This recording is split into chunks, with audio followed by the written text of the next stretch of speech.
옆에 분들과 인사 나누면 좋겠습니다. 한 주간 동안 평안하셨습니까?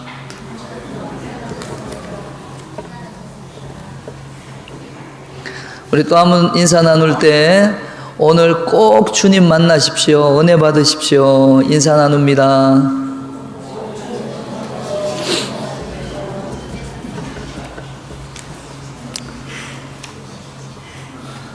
하나님 만나셔야 됩니다. 아멘. 우리 하나님 안 만나면 이 예배 가운데 우리가 앉아 있는 것이 너무 힘듭니다. 이 말씀은 우리가 하나님 주시는 이 말씀이 나와 무슨 상관이 있는지, 수천 년 전에 기록된 이 하나님의 말씀이 내 삶과 무슨 상관이 있는지, 이것을 연결해 주시는 분이 바로 하나님이십니다. 깨닫게 하시는 분이 바로 성령 하나님이십니다. 살아갈 수 있도록 우리를 이끌어 주시는 분이 하나님이십니다. 그래서 그 하나님을 만나시라는 겁니다. 오늘 말씀의 제목을 하나 되게 하신 것을 힘써 지키라 라고 했던 본문의 말씀 가운데 구절을 그대로 옮겨서 말씀의 제목을 삼았습니다. 유명한 작가 해밍웨이의 작품 가운데 누구를 위하여 종을 울리나 라고 하는 작품이 있습니다. 이 작품은 스페인 내란을 배경으로 하고 있는데 주인공이 파블로라고 하는 주인공이 있습니다. 근데 이 파블로는 아군의 군대가 적의 다리를 폭파시키기 직전에 그는 다이너마이트를 가지고 그 다이너마이트를 누르는 것이 너무나도 겁이 나서 그런지 그 다이너마이트가 터져야 되는 순간에 그 다이너마이트를 가지고 도망가 버렸습니다. 말도 안 되는 상황이 벌어진 겁니다. 진실하고 정직한 아내 필라는 이런 남편의 전장에서 일어나고 있는 소식을 전해 듣게 되었습니다. 그 소식을 전하는 병사도 너무나 황당하고 감출 수 없는 분노에 가득 차서 그 소식을 그 아내에게 전하였는데, 그 소식을 전해 들은 그 아내는 너무나도 실망스럽고 남편에게서 이런 모습이 있었는지에 대해서 예측하지 못한 상황에 실망감에 어찌할 수가 없었습니다. 그런데 도망갔던 파블로가 예상을 뒤엎고 얼마 되지 않아서 다시금 되돌아왔습니다. 파블로가 돌아온 이후에 아주 이야기를 들으니까, 그 이유에 대해서 이야기를 들으니까 너무나도 황당하고 너무나도 놀란 마음에 더 놀라지 않을 수가 없었다 합니다. 양심의 가책이 되어 돌아온 것도 아니고, 갑자기 잃어버렸던 애국심이 생겨서 돌아온 것도 아니고, 또 아내가 생각이 나서 아내에게 고백하기 위해서 돌아온 것이 아니라, 왜 돌아왔느냐라고 동료들이 물었습니다. 그랬더니 그 물음에 하는 대답을 보니 나는 너무 고독했습니다. 나는 너무 외로웠습니다. 지금까지 그가 속해 있던 공동체에서 탈출하여 느끼게 된 혼자라는 소외감이 그를 못 견디게 만들었다는 것입니다. 그리고 그는 나는 이제 혼자다라는 감정을 극복하지 못하고 그 혼자 있는 그 상황 가운데 외로움을 견디지 못해서 다시금 돌아왔다라고 하는 이야기입니다. 여러분 이해가 되십니까? 작가 해밍웨이는 이 작품을 통해 인간의 소외의 비극, 홀로 있음에 대한 외로움, 그리고 그것이 얼마나 큰 엄청난 인간에게 안겨다 주는 비극인지, 그래서 그 인간은 결코 홀로 살 수 없는 존재임을 말하고 있다라는 것입니다. 그래서 이 책의 표지에는 존 던이라고 하는 사람이 썼던 시가 인용되어 있는데, 그 시의 한 부분은 이렇게 기록이 되어 있습니다. 인간은 결코 외로이 떨어진 섬이 아니다. 인간은 결코 외로이 떨어진 섬이 아니라 그는 모든 대륙의 한 부분이다 라고 그가 썼던 시의 한 편을 책 표지에 옮겨다 보았습니다. 우리가 처음 예수님을 믿고 그리스도인이 되었을 때 제일 어려운 것은 그동안 우리를 둘러싸고 있던 모든 환경 속에서 계속해서 살기 어렵다는 사실입니다. 우선 친구들이 바뀝니다. 그리고 예전에 싫어했던 것을 좋아하게 되고 예전에 좋아했던 것을 이제는 싫어하게 됩니다. 지금까지 몸담고 살아왔던 환경 속에서 옛날처럼 그대로 살 수가 없게 된 것입니다. 결국 진정한 의미에서 그리스도인이 된 사람은, 즉 거듭난 사람은, 구원받은 사람은 옛 세상에서 떠나야 한다라고 하는 것입니다. 여러분, 떠난다는 것이 우리를 고독하게 만드는 것은 아닙니다. 왜냐하면 성령께서 우리를 거듭나게 하시는 순간, 예수 믿고 구원받게 하시는 순간 우리를 새로운 공동체인 교회에 속하게 하신다는 것입니다. 그래서 우리를 교회 가족의 한 사람으로, 우리가 홀로 살아가는 것이 아니라 하나님께서 구원으로 부르신 하나님의 사람들이 모여있는 하나님의 교회의 한 가족의 일원으로 우리를 세워주신다는 것입니다. 그러나 한 가족이라는 말과 그 가족 한 사람 한 사람이 진정으로 하나됨을 경험하면서 그런 하나됨을 경험하며 살아가는 것과는 별개의 문제라고 하는 것입니다. 교회도 마찬가지입니다. 하나님께서 우리를 영적으로 한 가족이 되게 하여 주셨습니다. 그러나 어떻게 이 하나됨을 진정 우리의 교제 가운데 실현시키면서 정말 우리가 우리의 인생 가운데 이 하나됨을 확인하면서 살아갈 수가 있을까요? 에베소서 4장 3절의 말씀에서 바울은 다음과 같이 이 부분에 대하여 이야기합니다. 우리 함께 같이 읽겠습니다. 시작. 평안에 매는 줄로 성령이 하나 되게 하신 것을 힘써 지키라. 아멘. 평안에 매는 줄로 성령이 하나 되게 하신 것을 힘써 지키라고 말합니다. 이 말씀에 주의 있게 보면 성령께서 이미 우리를 하나 되게 하셨다라고 선포하고 있습니다. 성령께서 우리에게 이미 하나 되게 하셨다. 이것은 하나다라고 하는 말입니다. 여러분, 그러면서 우리에게 뭐라고 권면합니까? 힘써 지키라라고 합니다. 우리는 이미 하나라는 겁니다. 하나 되기 위해서 노력하라고 하는 것이 아니라, 하나가 아니니까 한 몸 되기 위해서 노력하라라고 말하는 것이 아니라 이미 성령께서 우리를 하나로 묶어 주셨다라고 선포하고 계십니다. 우리가 해야 할 것은 힘써 지키는 겁니다. 한번 따라 하시겠습니다. 힘써 지키자. 힘써 지키자. 여러분, 힘써 지키라고 하는 것이 명령어로 되어 있습니다. 이 명령은 우리에게 노력의 응답을 요청하는 것입니다. 노력하라는 겁니다. 우리가 정말 하나됨을 힘써 지키고자 노력하고 있는지 우리는 이 시간 우리 자신에게 물어보아야 할 것입니다. 본문의 말씀은 무엇보다 그러면서 우리가 이 하나됨을 실현해 나가기 위한 그리스도인의 교제의 근거를 제시하고 있는데, 오늘 읽었던 말씀 가운데 그와 같은 권면의 이야기가 무려 7가지의 이야기로 전개되고 있습니다. 이렇게 7가지가 하나인 것이 우리가 하나라는 근거가 되지 않습니까? 이 7가지의 근거를 다시 세 묶음으로 묶어 놓으면 4절부터 6절까지의 말씀의 가장 중요한 단어가 3가지로 추려지게 됩니다. 우선 4절에는 어떠한 말씀이 나옵니까? 성령입니다.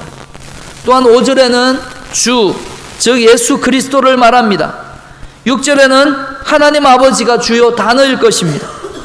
정리하면 우리가 하나인 것의 근거는 무엇입니까? 성령, 주 예수님, 하나님 아버지, 즉 성부 하나님이 이렇게 크게 셋으로 나누어 볼 수 있다는 것입니다. 그래서 그리스도인들이 한 가족이 되는 근거가 바로 이 3가지, 다음과 같은 구체적으로 이런 내용을 담고 있습니다. 첫째는 성령입니다. 4절에 한 몸, 한 성령, 한 소망은 성령 안에서 다 묶을 수가 있는 표현일 것입니다. 왜냐하면 우리가 예수 그리스도를 믿는 순간 교회라는 그리스도의 몸의 한 지체가 되게 하는 것이 우리의 어떤 노력이 아니라 바로 성령의 일하심에 대한 사역이라는 것입니다. 또한 우리가 예수님을 믿자마자 천국에 대한 소망을 갖게 되는 것도 바로 성령께서 하시는 일이라는 것입니다. 내가 그런 마음을 갖고자 하는 마음의 노력이 있어서 내가 어떤 그런 노력을 해서 얻어지는 것이 아니라 내가 노력과는 전혀 무관하게 성령께서 일하시는 증거로 내가 그렇게 믿어지게 되는 것입니다. 둘째는 주라는 것입니다.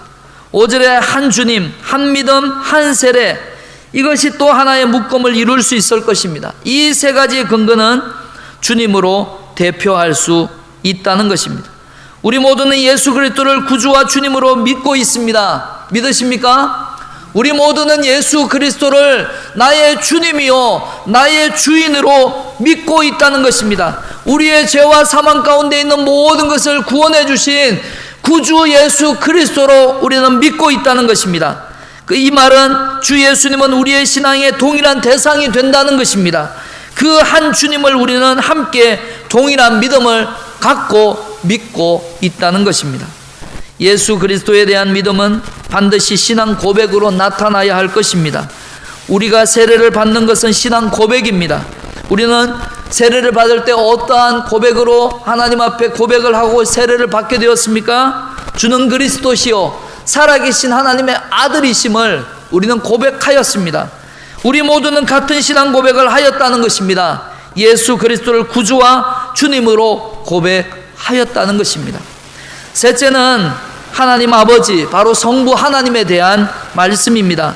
5절에 하나님이 우리 한 가족이 되게 하신 세 번째 근거가 거기에 있습니다. 우리 모두는 하나님 아버지를 믿는, 아버지 하나님을 믿는 자녀가 되었기 때문에 하나님 아버지 안에 우리 모두는 하나다라고 하는 것입니다. 그래서 일반적으로 우리가 성삼위 하나님을 언급할 때 우리는 뭐라고 얘기합니까? 성부 하나님, 성부 하나님, 성자 하나님, 성령 하나님으로 우리가 순서로 생각해서 얘기하지 않더라도 우리가 그냥 얘기하더라도 성부, 성자, 성령으로 이렇게 말합니다. 그런데 오늘 여러분 함께 읽었던 이 본문 말씀에는 그 순서가 어떻게 되어 있습니까? 성부, 성자, 성령으로 나오지 않고 누구 먼저 나옵니까? 성령님이 먼저 나오고 있습니다. 그 다음에 성자, 그리고 그 마지막으로 성부 하나님에 대해서 나옵니다. 왜 이렇게 순서가 우리가 통상적으로 생각하는 성부, 성자, 성령의 순서를 따지지 않고 이렇게 나와 있을까? 여기에는 또 다른 의미가 있다라는 것입니다. 이 부분에 대해서 한 설교자는 이렇게 말합니다. 이것은 경험적인 순서로 서술되어 있다는 겁니다. 우리가 예수 그리스도를 믿는 과정에서 성부와 성자와 성령, 성삼위 하나님 가운데, 이 삼위일체 하나님 가운데 제일 먼저 만나는 대상이 누굽니까? 누구를 먼저 만납니까? 성령님이라는 겁니다. 우리가 죄인이라는 것을 깨닫게 되는 것, 성령님이십니다. 우리가 과거의 모든 죄를 하나님 앞에 고백하고 다시금 죄를 짓지 않겠다라고 하는 그 결심과 결단이 누구로부터 시작이 됩니까? 성령님을 통하여 회개하게 된다는 것입니다. 예수님을 구세주로 믿게 되는 것 또한 다 성령의 일하심이라는 겁니다. 우리가 사실을 인식하든 인식하지 않든 신앙생활이 시작되는 과정에 최초로 만나는 인격적인 대상이 누구입니까? 바로 성령님이라는 것입니다. 우리는 성령 하나님의 역사를 통해 예수 그리스도를 구주와 주님으로 만난다는 것입니다. 그리고 예수 그리스도를 구세주와 주님으로 영접하고 그분을 마음에 모시게 되면 그 다음에 하늘과 땅을 창조하신 하나님이 나의 아버지라고 하는 사실을 깨닫게 되는 것입니다. 그래서 본문의 말씀은 경험적인 순서에 따라서 성령님을 말하고 성자를 말하고 그 다음에 성부 하나님을 말한 것이라는 겁니다. 그러면 우리는 왜 하나입니까? 바울은 한마디로 이렇게 말합니다. 같은 아버지 하나님의 자녀가 되었고 같은 예수님을 구세주와 주님으로 고백하였고 또 같은 성령님을 체험해서 우리가 같은 소망을 갖게 되었기 때문에 우리는 하나라는 것입니다. 여러분, 이 정도로 이야기하면 우리가 충분히 하나요 한 가족임을 말씀해 주고 있는 충분한 이유가 되지 않습니까? 이처럼 인간은 모두 외로운 존재입니다. 믿지 않는 사람들을 보면 만날 때마다 서로의 공통 분모를 찾습니다. 같은 점이 어디에 있는지 서로 알아봅니다. 어색한 만남을 가지게 됐을 때 처음 만나면서 이야기를 하는 대화 중에 무엇을 찾습니까? 보통의 경우 한국 사람들의 경우에는 먼저 묻는 것이 고향입니다. 고향이 어디십니까? 어디서 태어나셨습니까? 그리고 고향이 다르다고 하면 포기할 것 같은데 포기하지 않습니다. 그럼 학교는 어디에서? 그리고 그 다음엔 대학교를 묻습니다. 고등학교를 묻습니다. 중학교를 묻습니다. 초등학교를 묻습니다. 심지어는 어디 유치원을. 여러분, 하여간 우리는 같은 것이면 무엇이든 찾아냅니다. 그래야 우리의 마음이 풀리는 것 같다라는 생각이 들어집니다. 남자들은 무슨 얘기까지 합니까? 혹시 군대에 나오셨습니까? 그러면 어디에서 근무하셨습니까? 거기, 저는 그 옆에 있었는데. 여러분, 군대 얘기까지 합니다. 여러분, 사람들은 어떤 것인지 공통분모를 찾아서 같은 외로움을 나누고자 하는 것입니다. 그런데 우리 그리스도인들에게는 그런 것이 다 부질없는 일이라는 것입니다. 한 가지 질문이면 족합니다. 한 가지 질문을 통해 우리 모두는 하나라고 하는 사실을 깨닫게 됩니다. 무엇입니까? 예수님 믿으십니까? 다시 묻습니다. 예수님 믿으십니까? 예수님 믿으십니까? 라는 이 질문 앞에 우리 모두는 예수 믿는다는 사실만으로 우리는 그리스도 안에서 우리가 한 형제요 한 자매임을 확인하고 그 질문의 대답으로 우리는 모든 것을 다 하나로 묶을 수 있다는 것입니다. 성경은 우리가 하나됨을 이루어 나가야 할 가장 중요한 이유로 성부, 성자, 성령을 들고 있습니다. 같은 아버지 하나님의 자녀가 되어 예수 그리스도를 구주와 주님으로 고백하고 성령의 역사 속에 우리가 같은 소망을 갖게 되었다면 우리는 한 운명 공동체에 속하였다라고 말을 하더라도 지나친 말이 아닐 것입니다. 그러므로 우리는 한 형제요, 한 자매요, 한 가족임을 믿으시기를 바랍니다. 우리 모두는 하나님 안에서 한 형제요, 자매인 것입니다. 믿으시기 바랍니다.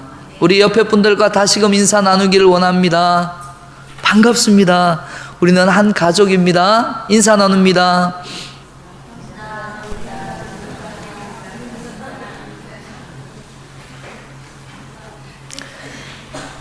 여러분, 우리가 정말 이 한 가족됨을, 하나됨을 우리가 확인하고 그리고 실천하고 그리고 그렇게 고백하고 살아가고 계십니까? 정말 그러하십니까? 그렇지 못한다면 우리가 한 가족으로 매주일마다 만나고 있는데 그런 느낌들, 그런 마음들이 들지 않는다면 우리가 들지 않는 것이 당연하다라고 생각하고 지나칠 것이 아니라 우리는 한 번쯤 생각해 보아야 할 것입니다. 왜 들지 않을까? 이전에 우리가 하나 되게 하신 여러 성경적인 근거와 우리를 하나로 묶어주신 하나님의 그 계획에 대해서 저는 말씀을 나누었습니다. 그럼에도 불구하고 우리는 왜 하나 될 수가 없을까? 그럼 과연 하나 될 수 없는 것이 끝일까? 아니라는 것입니다.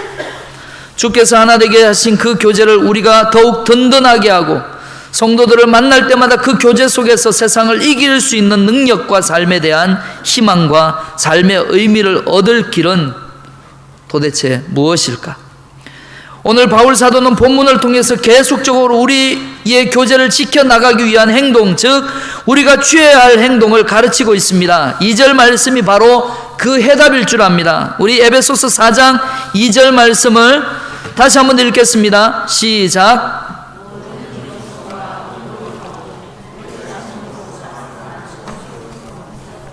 아멘. 모든 겸손과 온유로 하고 오래 참음으로 사랑 가운데 서로 용납하고. 여러분, 겸손, 온유, 오래 참음, 그리고 사랑 가운데 용납함, 여러분, 이런 것들이 우리의 교제를 더욱더 든든하게 세워나가게 되고 그리고 지켜나가는 인격적인 태도다라고 성경은 말하고 있는 것입니다. 그러나 바울은 태도 이상을 강조합니다. 이것이 태도이다라고 말하고 있지 아니하고 태도 이상의 것들을 이야기하고 있습니다.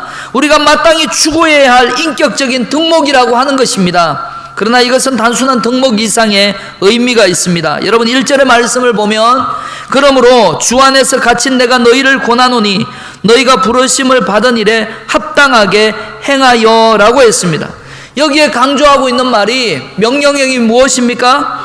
행하여 라고 하는 겁니다. 여러분 성경을 읽을 때에 제가 몇 주 전에 우리 청년들과 학생들이 함께 읽고 있는 이 물매라고 하는 것을 제가 시작을 하면서 주일 오후 예배 시간에 성경을 묵상하는 방법에 대해서 여러분에게 강조했습니다. 여러분 읽고 계시는 분들도 그렇게 해보신 분들도 있으실 줄 아는데 성경을 찾아서 읽으실 때 성경 여러 번을 읽는 것들 중에 꼭 빠지지 말아야 될 것은 하나님의 명령입니다.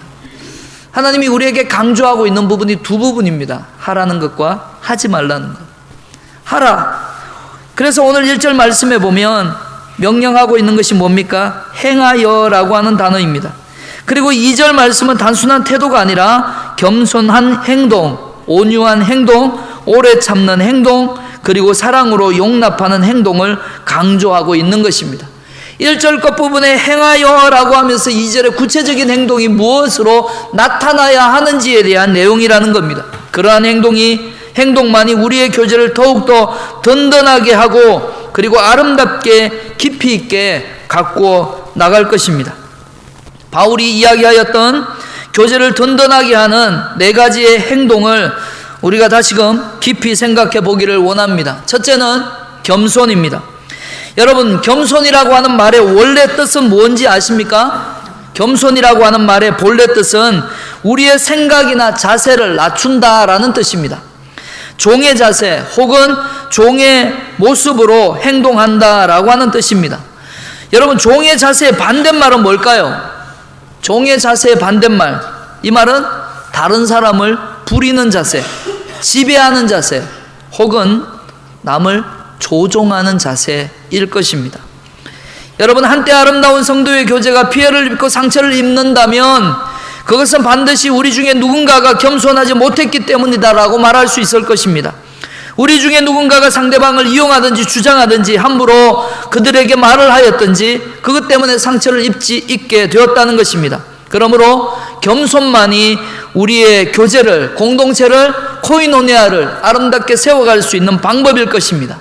그런데 여러분 이 말씀의 본래의 뜻을 제가 그렇게 말씀드렸습니다. 낮추는 자세, 그리고 또한 겸손한 자세, 그리고 나보다 남을 낮게 여기는 우리의 생각이나 자세를 낮추는 자세가 겸손이라고 하는 말의 의미라고 했습니다. 그런데 재미있는 사실은 이 성경이 기록되었던 그 당시의 문화, 어디 문화입니까? 헬라 문화입니다. 혹은 그 다음에 일어나게 된 문화는 로마의 문화입니다. 그런데 이 헬라 문화나 이 로마 문화에서 사용된 이 겸손이라고 하는 뜻을 가진 단어가 당시에는 없었다는 말입니다. 겸손이라고 하는 말이 당시에는 사용되지 않았다는 것입니다. 그런데 그 당시에 겸손이라고 하는 말이 어떤 뜻으로 사람들을 이해했냐면 겸손이라는 말은 비겁하다는 뜻이었다고 합니다. 지금 우리가 생각하고 있는 성경이 본래 말하고 있는 겸손이라고 하는 말의 뜻과는 전혀 다른 뜻이 그 당시에 겸손이라고 하는 말의 뜻으로 사람들을 알고 있었다는 것입니다. 로마 문화는 겸손이라는 덕목을 낮추어서 생각했다는 겁니다. 겸손은 차라리 비겁이라고 생각했다는 것입니다.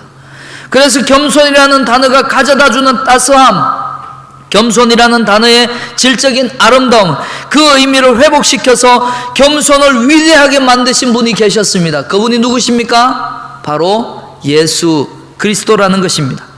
그래서 빌립보서 2장 6절과 8절 말씀은 다음과 같이 우리에게 겸손에 대하여 이야기하고 있습니다.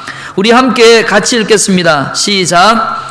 그는 근본 하나님의 본체시나 하나님과 동등됨을 취할 것으로 여기지 아니하시고 오히려 자기를 비워 종의 형체를 가지사 사람들과 같이 되셨고 사람의 모양으로 나타나사 자기를 낮추시고 죽기까지 복종하셨으니 곧 십자가에 죽으심이라. 아멘.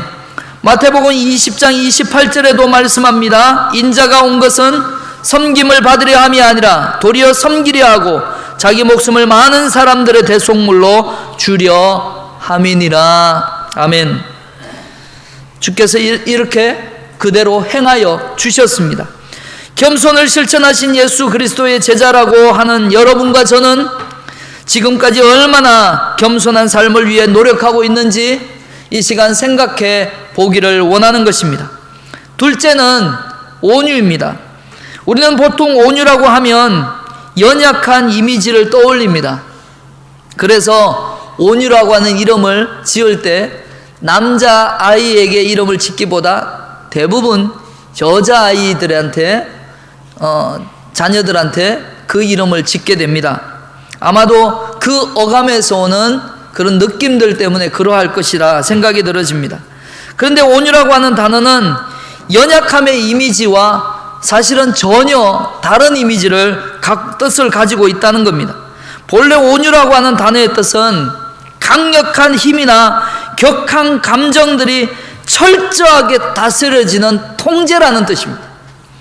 여러분, 강력한 힘이 그리고 격한 감정이 철저하게 다스려져서 통제되고 있다라고 하는 뜻을 가진 단어가 뭐냐면 온유라고 하는 뜻입니다. 그래서 영어의 뜻으로는 힘을 제어하는 것이라고 하는 뜻입니다.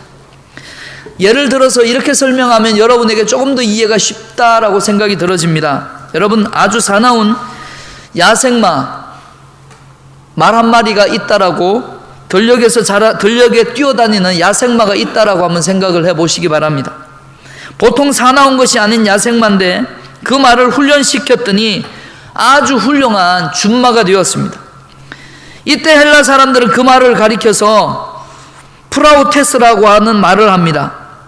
그 말의 뜻은 무슨 말이냐면 온유해졌다라는 말의 뜻입니다. 본래는 온유하지 않다는 겁니다. 뭡니까? 강한 힘을 가지고 있습니다. 격한 감정을 가지고 있습니다. 그런데 이 강한 힘과 격한 감정이 훈련을 통해서 그 격한 감정이 다스려지고 있다는 겁니다. 힘이 제어되고 있다는 겁니다. 통제되고 있다는 말입니다.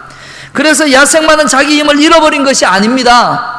야생의 힘이 아직도 내재되고 있지만 그 힘이 훈련 조련사를 통해 잘 통제되고 있다라고 하는 상태를 일컬어 온유라라고 하는 말을 쓰는 겁니다.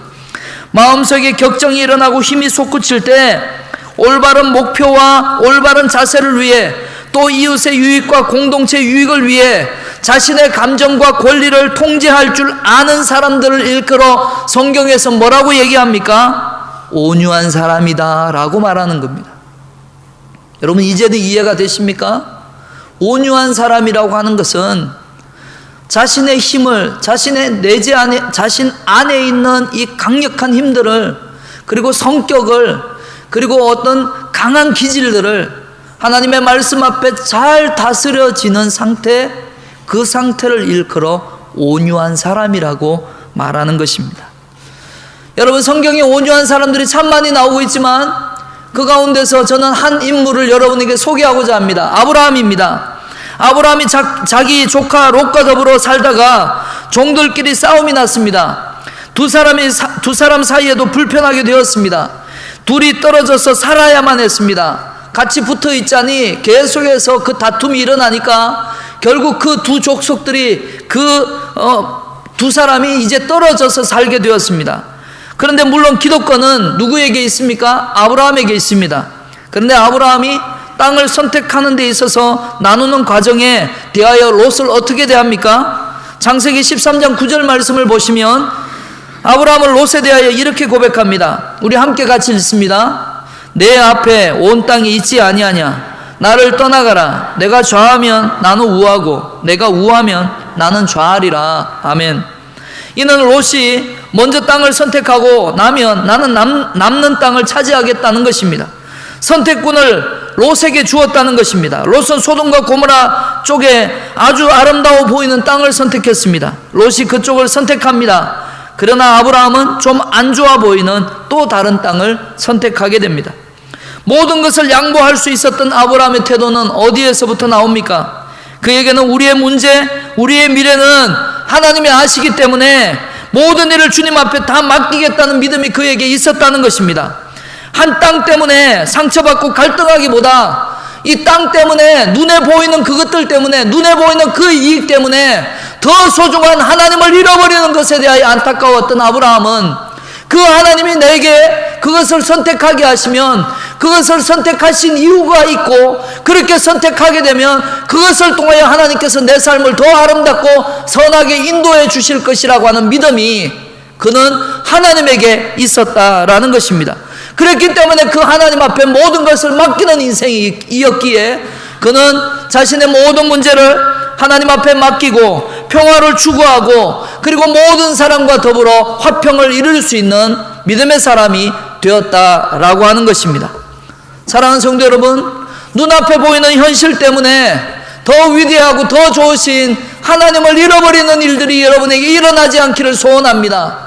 우리의 눈앞에 보이는 그 현실 때문에, 눈앞에 보이는 그 이익 때문에 우리에게 더 위대하고 놀라운 계획을 품고 계시는 하나님의 그 축복을 저버리는 일이 없도록 여러분 깨어있기를 바랍니다. 내 주장보다 상대방의 생각이 더 옳을 수 있다는 것을 인정할 줄 알아야 교제가 시작된다는 것입니다.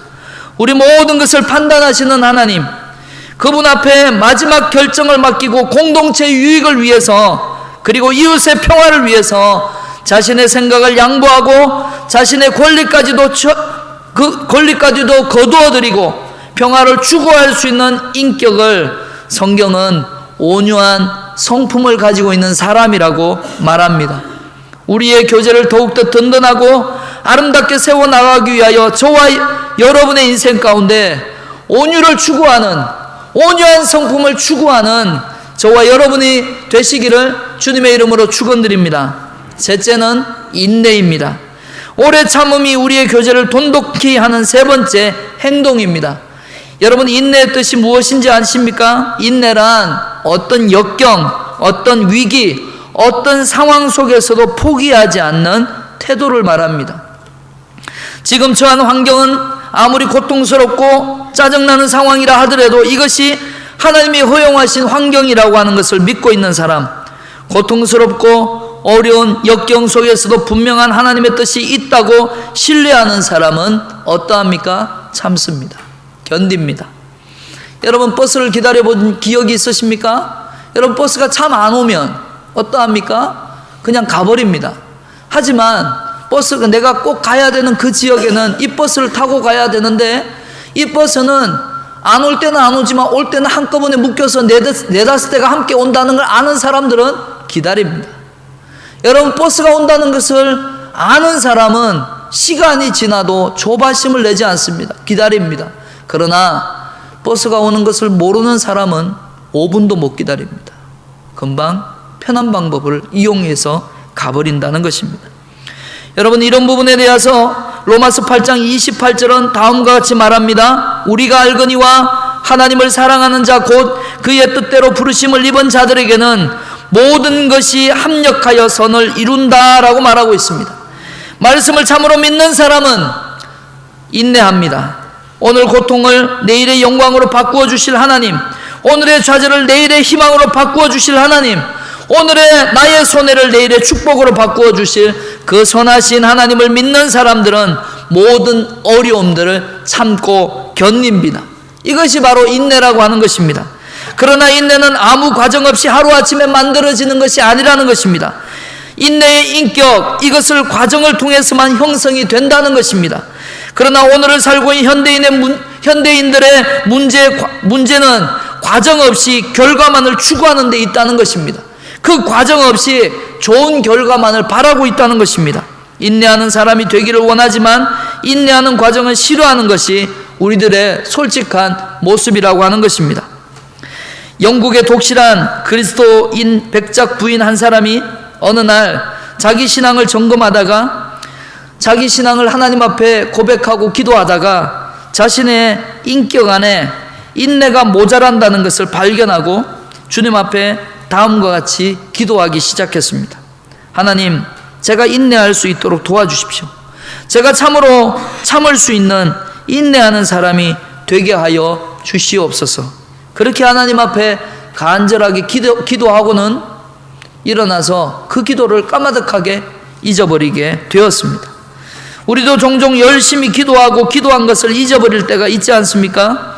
그 백작 부인도 자기가 그렇게 간절히 기도했던 그 기도를 잊고 지냈습니다.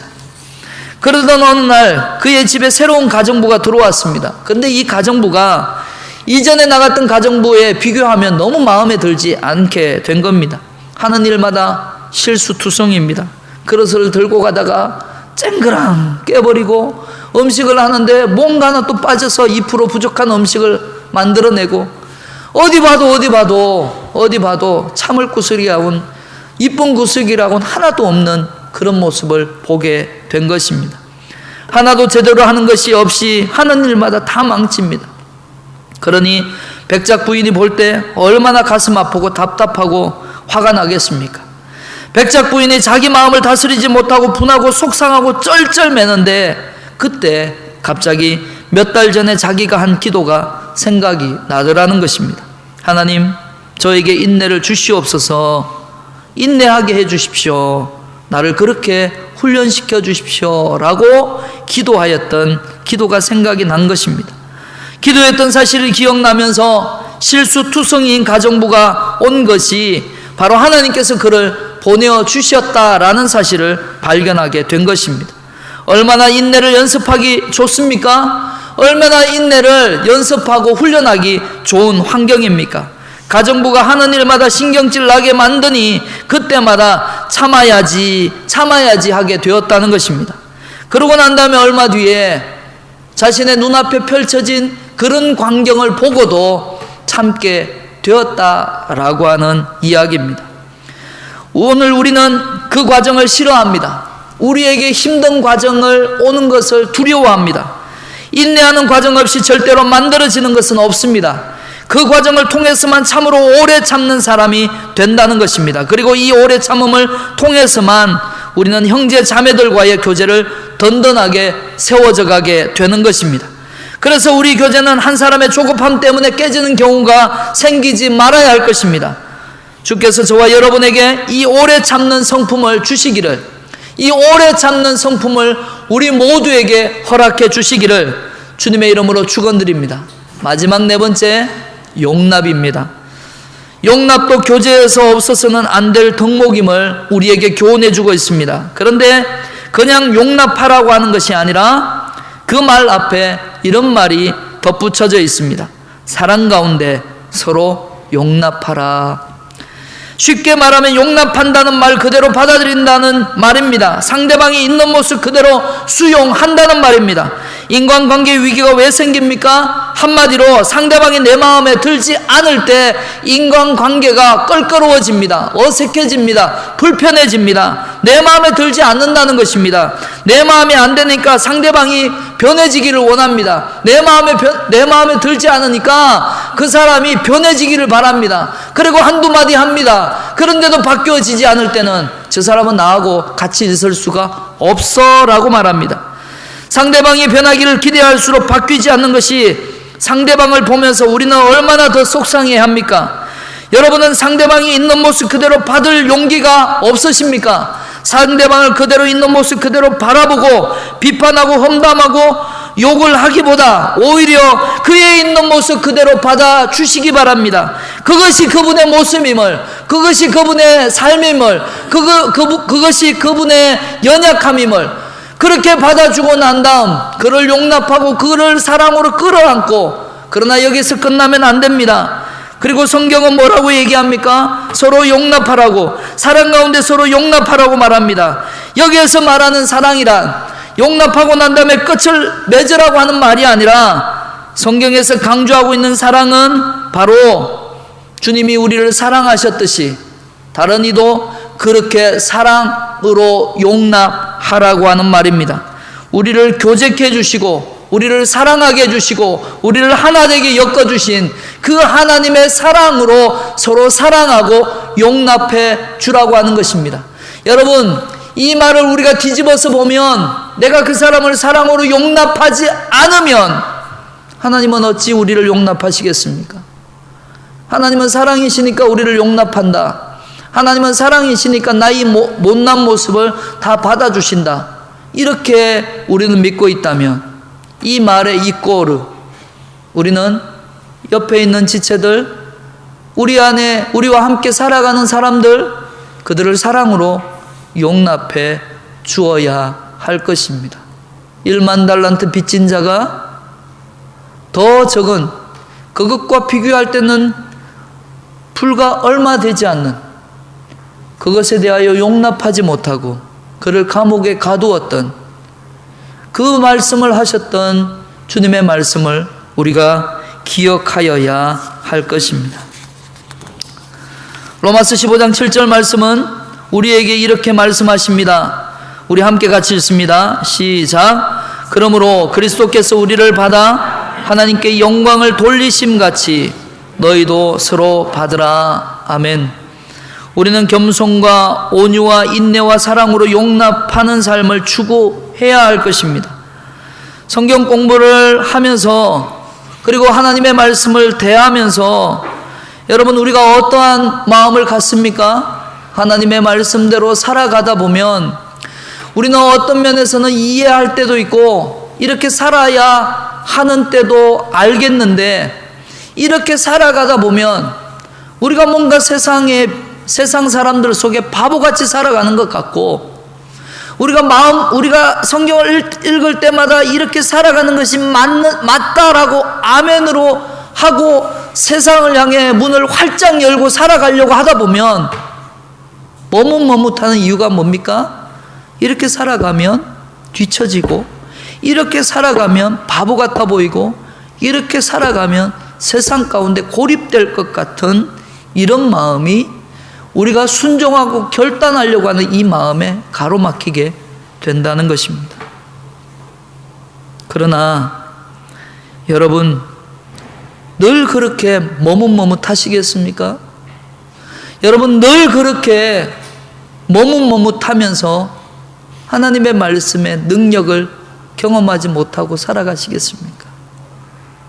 우리의 이성적으로는 우리의 지식적으로는 여러분 결코 하나님을 믿을 수가 없습니다. 여러분 이 성경 66권을 여러분 지식으로 이해하고 과학으로 이해하고 내가 이해되는 것만 내가 순종하겠다고 그러면 여러분 이 성경 66권에 우리가 얼마나 많은 부분에 여러분 순종할 수가 있겠습니까? 여러분 그러나 이 성경 66권은 하나님의 말씀이기에 우리를 사랑하는 하나님의 말씀이기에 우리를 너무나도 끔찍히 사랑하는 하나님의 말씀이기에 우리를 향한 놀라운 계획을 갖고 계시는 하나님의 말씀이기에 나에게 가장 좋은 것, 가장 최상의 것, 가장 선한 길로 인도해 주실 그 하나님의 말씀이기에 하나님이 하라 하시면 예 순종하겠습니다. 하나님이 하라 하시면 예 복종하겠습니다. 하나님이 우리에게 좋은 길, 선한 길로 열어주실 것을 믿기에 우리는 말씀에 따라 그렇게 살아가는 것입니다. 그리고 살아가지 못할 때는 낙심하고 절망할 때마다 우리는 기도합니다. 하나님 도와주십시오. 내가 이 결심과 결단이 멈추지 않게 도와주십시오. 성령 하나님 나에게 말씀을 주십시오. 그 말씀이 나에게 깨달아지는 역사를 허락해 주십시오. 그리고 그 말씀이 나에게 능력이 되게 해주십시오.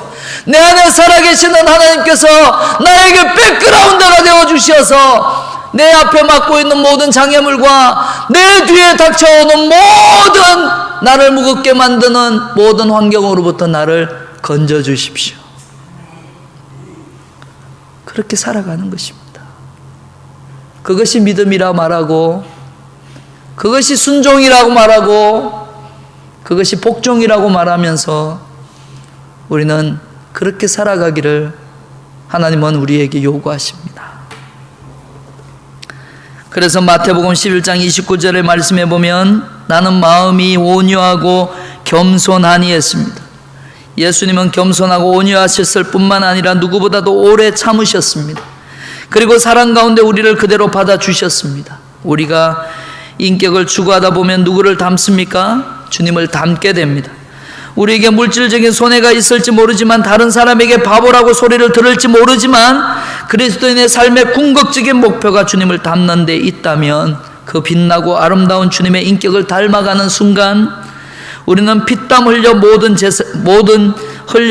재산이 무슨 소용이 있겠습니까? 세상에서 출세가 무슨 소용이 있겠습니까? 그때는 단 한 가지밖에 중요한 것이 없을 줄 압니다. 나는 하나님 앞에 어떤 사람인가? 주님이 얼마나 기뻐하시는 사람인가? 우리의 삶에 인간적인 손해가 있다 할지라도 우리가 주님의 빛나고 놀라운 인격을 닮아갈 수만 있다면, 그리고 이러한 우리의 양보와 온유함을 통해서 예수 그리스도의 몸된 교회를 견고하게 세울 수가 있다면, 그리고 이러한 자세를 통하여 우리가 모일 때마다 성도의 교제가 신나고 아름답고 풍성하고 달콤한 사귐으로 발전할 수가 있다면, 그리하여 그리스도의 형제와 자매를 만날 때마다 그 교제를 통하여 쓸쓸하고 외로운 세상을 이길 수 있는 능력과 힘과 용기를 얻어서 이 세상을 이길 수만 있다면, 여러분, 이것을 손해라고 말할 수가 있겠습니까? 우리 서로 하나 되는 것을 힘써 지켜가시게 되길 바랍니다. 하나 됩시다. 그리고 하나됨을 힘써 지켜나갑시다. 주님께서 모든 그리스도인들을 하나 되게 하신 이 위대한 놀라운 교제를 더 깊이 더 아름답게 발전시켜 나갈 수 있도록 하나님께서 우리에게 힘써 지키라고 했던 이 하나됨을 우리 교회가, 그리고 저와 여러분의 한 사람 한 사람이 아름답게 지켜감을 통해 하나님 앞에 영광 돌리는 저와 여러분의 인생이 되시기를, 포기하지 않고 힘써 지키라고 말씀하신 그 주님을 끝까지 붙잡으려고 애쓰고 노력하는 저와 여러분의 인생이 되시기를 주님의 이름으로 축원드립니다. 우리 시간 함께 같이 기도하십니다. 하나님 도와주십시오. 하나님 나를 이끌어 주십시오. 포기하지 않게 해주십시오. 낙심하고 절망하지 않게 해주십시오. 넘어지고 자빠질 수 있지만 다시금 일어나게 해주십시오. 하나 되게 하신 것을 힘써 지키라고 말씀하신 주의 말씀에 우리가 순종하게 하여 주시옵소서. 같이 기도하시겠습니다. 하나님 아버지, 우리에게 그와 같은 은혜가 있기를 원합니다. 힘써 지켜나갈 수 있는 은혜가 있기를 원합니다. 하나 되게 하신 것을 힘써 지켜 그리스도 안에서 한 몸이요 한 형제인 것을 고백하며 우리 교회가 그 하나됨을 지키기 위하여 애쓰고 노력하는 우리의 삶이 될 수 있도록 하나님 역사하여 주시옵소서. 인도하여 주시기를 원합니다. 이끌어 주시옵소서. 하나님, 우리 모든 성도가, 우리 모든 교회가 그 일들을 아름답게 이루어내게 하여 주옵소서.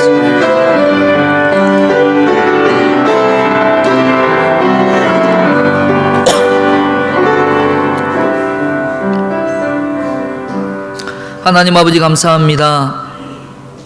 하나 되게 하신 것을 힘써 지키라고 말씀해 주신 아버지 하나님, 이미 하나 되게 만들어 주신 아버지 하나님, 우리 중경교회 모든 성도들이 그 하나됨을 위하여 지켜가기 위하여 애쓰고 노력하는, 순종하는, 복종하는 삶을 살아가게 하여 주시옵소서. 우리 충영교를 붙잡고 계시는 분이 하나님이심을 믿습니다. 그 하나님의 방법으로, 하나님의 뜻 가운데로 온전하게 살아가게 하여 주옵소서. 예수님 이름으로 기도합니다. 아멘.